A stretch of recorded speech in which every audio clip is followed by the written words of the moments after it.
Hi everybody, this is Dino Chris from Prehistoric Facts, and so we're actually going to do the special episode. In this one, we're going to talk about Cryolophosaurus. Now, Cryolophosaurus means frozen crested lizard, and fossils are found in Antarctica. Lived in the early Jurassic period, 199 to 183 million years ago, and it's a carnivore. It ate meat.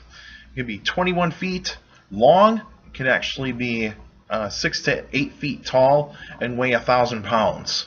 And so this is a dinosaur that it was found in Antarctica back in 1991.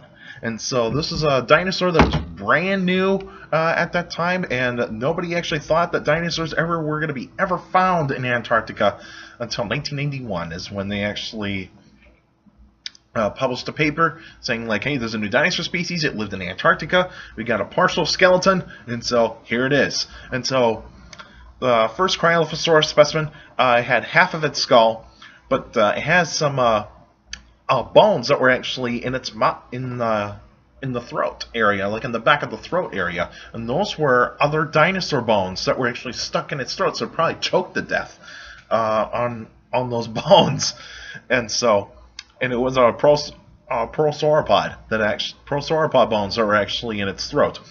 And so, in Cryolophosaurus, distinguishing features is basically the one thing. It has a crest on top of its head that goes up like this, kind of goes up like that, and so it actually kind of has these like two crests above its eyes, and so it actually basically functions as a display structure.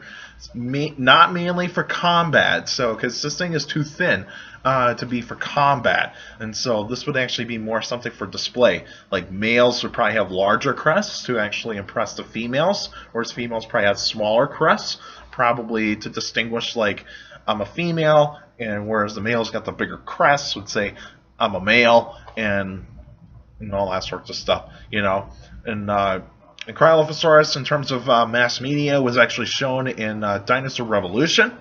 There's YouTube clips of that show. You can go find Dinosaur Revolution on YouTube. Look for I believe it's the first episode, if I remember correctly.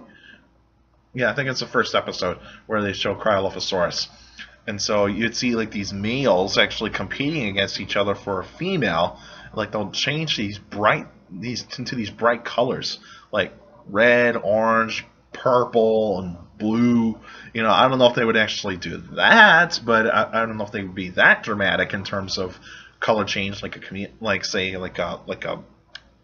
cuttlefish or a certain squid, or otherwise maybe it's somewhat like chameleons. But chameleons only change their colors based on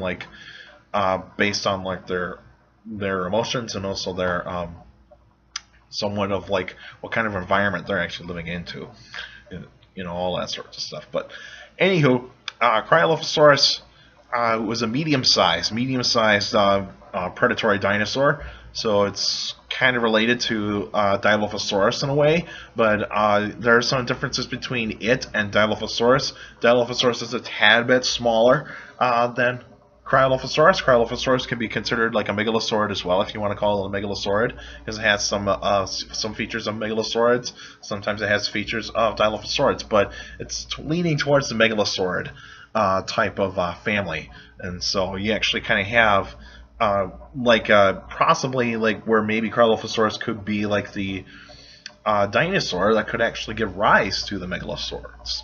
And so you probably have that. Why not? Because it actually has the skull that is similar to megalosaurids, but it actually has a crest on top of its head. Probably does not have a skeleton that is actually sturdy enough to actually be considered like a tough dinosaur. It probably is actually a tough dinosaur in its time, but probably in terms of other predatory dinosaurs, it's not as tough. Because one, it's not going to be as strong as Tyrannosaurus Rex, and also it's not going to be as like cunning as raptors, but it's actually pretty much going to be more like, say, a tad bit behind the allosaurids for in terms of intellect. So it's probably not going to be one of the brightest meat-eating dinosaurs, but it's actually going to be like right in the middle in there. So in terms of intellect. Did it hunt in packs? Did it live in groups? It's still a question. It's still a big question whether or not did they actually live in pairs. Did they hunt in a pack?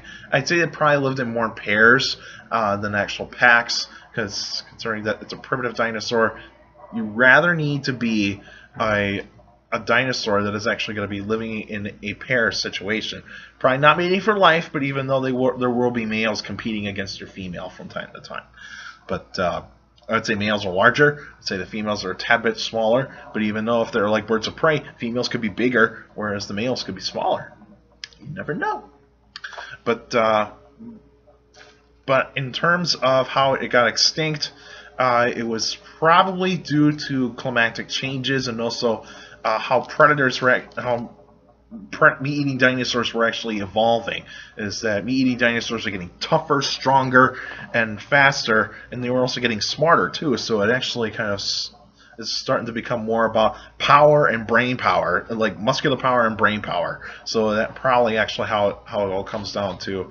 Where you look at like the later Jurassic dinosaurs, they're starting to actually, like Allosaurus is starting to actually have a little bit more of an intelligence towards based it, but it still has enough power, whereas the Megalosaurus just ultimately decided to, like, let's just stick with muscle power. Muscle power is going to win the day, you know, whereas Allosaurus was saying, like, muscle power is good, but I like to have some some intelligence to go with it. But Allosaurus is not as intelligent as T-Rex or the Raptors, so as the Tyrannosaurus Raptors. But anywho, that's how Cryolophosaurus became extinct. It's due to the climatic changes that were happening. Because Antarctica at that time was warm and tropical. It was not cold. There were no ice caps at that point. No glaciers in Antarctica at that time. So it was pretty warm. So it was very good for dinosaurs to live in Antarctica at that time, and basically Cryolophosaurus was living in the southern supercontinent called Gondwana, and Gondwana land, and so that's why it actually lives down there, not in North America. So it probably never even reached North America, or even it probably did go to Africa or otherwise South America from time to time, but mainly we find their fossils in Antarctica. It's probably because most of their territory was in Antarctica.